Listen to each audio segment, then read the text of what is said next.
Yo, Oklahoma City should have finished them at 5. Like, that's number one. They kept them around. And this is how I felt about the. All right, viewership was down like 9% as opposed to last year's. But once this became a really competitive series, 16.8 million people tuned in for Game 7. So that's outstanding compared to any other NBA finals that we've seen in years.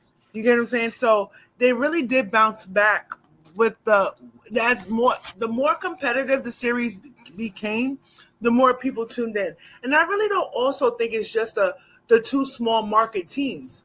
Both teams didn't have any like cemented NBA figures as part of their rosters that people actually cared about outside. Like, if it's not just about being a small market. If freaking Kevin Durant was still in the Oklahoma City Thunder, people were going to tune in. If Steph Curry was an Indiana Pacer, people were going to tune in. This is the thing that I always keep going back to, is that it's really hard to create new superstars. Also, what I also noticed about this playoffs is that the teams with the more complete teams and less superstars did well. Yeah. You get what I'm saying? What I saw with OKC was that in the finals, what I saw with OKC is that SGA stepped up. You know, he showed that he could lead a team. He showed that Paul George trade was the worst trade of all time. You get what I'm saying? He showed them that he can be a new face, a new voice of the league. I'm proud of Hartenstein, getting his chip.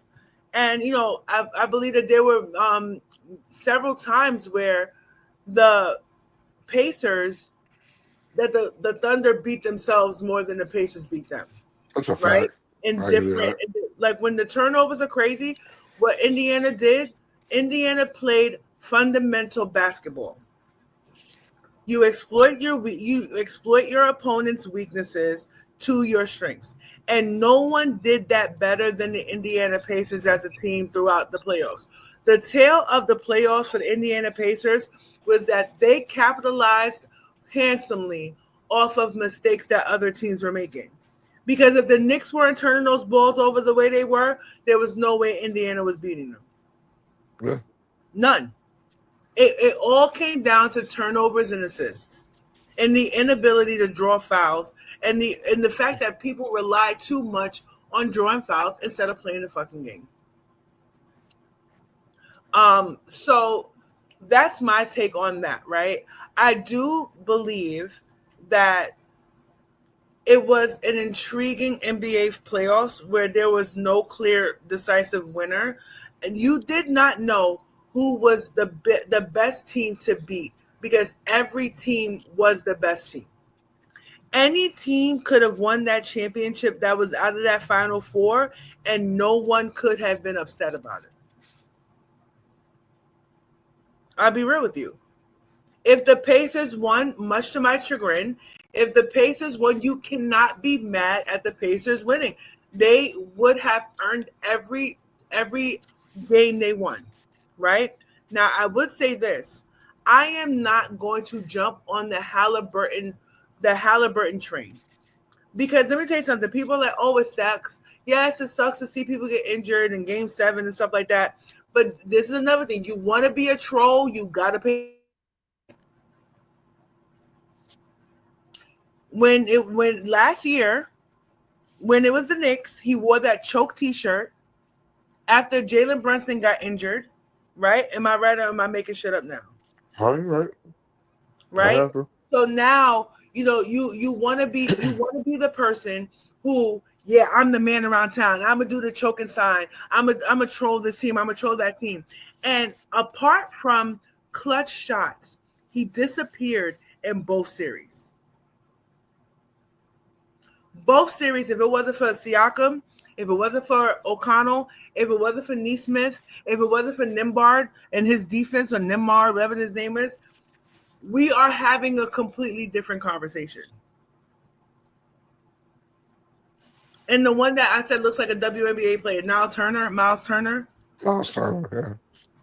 He Yeah. does look like a dyke. And I'm then not gonna hold Obi you. Toppin, I don't know what the Obi Toppin looked dynamic against the Knicks. People love when they leave New York under precarious situations to come and become like a Nick killer.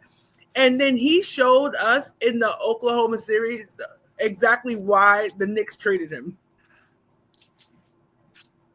Not gonna hold you. I still prefer him over Julius Randle, but that's just me. I think you also got to remember, like, this is what the Oklahoma City team was built for. They were longer than the Knicks. They Pause. were they were a lot more defensively minded than the Knicks. I mean, when you have Chet Holmgren and Jalen Williams essentially being a much more athletic version of the Twin Towers in the middle for them, they were built on Williams, their tenacious defense. yeah, but let me tell you something. If Oklahoma City would have lost that series, Williams would have been taken out to dry. Oh yeah, One and hundred that's percent. something that has One that hundred that's percent. something that has to grow in his game. He is a little inconsistent. He's very much feast or famine, and he has to find that consistency offensively. But what has been Oklahoma City's hallmark this whole year has been defensive pressure, fast break points, causing defensive mistakes for their opponents, and winning that battle. What was the hallmark for Indiana all year was the fast break and the bench, right? And so, unfortunately, they were able to show what they could do with the bench because their bench still did perform. But Oklahoma City beat them defensively by they did something the Knicks were unable to do. See, the Knicks allowed themselves to get pulled into Indiana's game of running the whole game. And it was said a lot I of times that still don't think so. you did I'm need to sorry, I slow still Indiana don't down. think so because they were not what you're trying to say is that they tried to keep up with Indiana's tempo and beat them because the Knicks strayed away from their game, right? That's what you're trying to say. The Knicks Mm-mm. were not the Knicks beat themselves because they got Mm-hmm. fucking sloppy. Mm-hmm. They were because They lost Jalen those was turnovers and not hitting free the throws.